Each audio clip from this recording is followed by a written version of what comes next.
दोस्तों ये कहानी हार्दिक नाम के लड़के की है जो दिल्ली में रहता है और वह एक कंपनी में जॉब करता है। ये बात तब की है जब वो अपने काम में ज़्यादा बिजी रहता था। एक दिन उसके ऑफिस में एक वैकेंसी के लिए एक हॉट लड़की आई। उसकी उम्र 27 साल हो गया। उसका नाम दीपिका था। लंबाई थोड़ी कम थी, एकदम भरे हुए बदन की थी। उसने एकदम टाइट पहन रखी थी जिसमें वो एकदम मस्त लग रही थी। उसने फॉर्म शर्ट पहन रखी थी जिसके ऊपर के बदन खुले हुए थे, जिससे उनके दोनों कबूतर झांक रहे थे।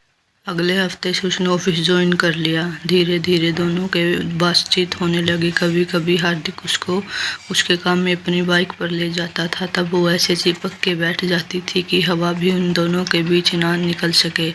दीपिका उम्र की में हार्दिक से 5 साल बड़ी थी और मजे की बात तो ये थी कि वो अब तक कुंवारी थी। धीरे धीरे दोनों की दोस्ती काफी बढ़ने लगी। हार्दिक अक्सर किसी न किसी बहाने से दीपिका को टच करता रहता और वो ध्यान से भी नहीं देता।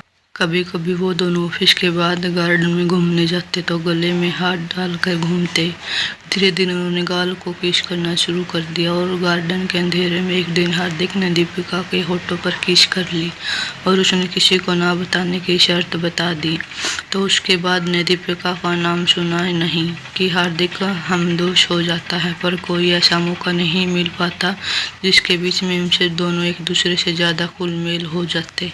पर एक दिन किस्मत साथ जाग गई और ऑफिस के लोगों को ट्रेनिंग पर जयपुर जाने के ऑर्डर आए।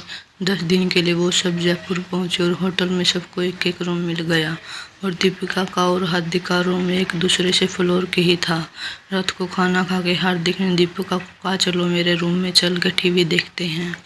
और फिर वो दोनों रूम में आ गए। टीवी चालू किया। एकदम ज्योतिषी प्रोग्राम आ रहा था जिसमें शरीर पर तिल के बारे में बात कर रहे थे। तो हार्दिक ने दीपिका को अपने पैर के तिल बताए तो उसने कोहनी पर और पिन की बात शर्त लगी किसको ज्यादा तिल। हार्दिक ने शर्ट उतार दी और अपनी पीठ का तिल बताया तो उसने कहा कि एक बात बताऊं, मुझे भी एक स्पेशल जगह तिल। हार्दिक ने स्माइल करके पूछा, दिखाओ ना प्लीज। उसने हंस के मना कर दिया। हार्दिक ने कहा, यार दीपिका आपके बीच में क्या छुपा है, दो दिखाओ ना।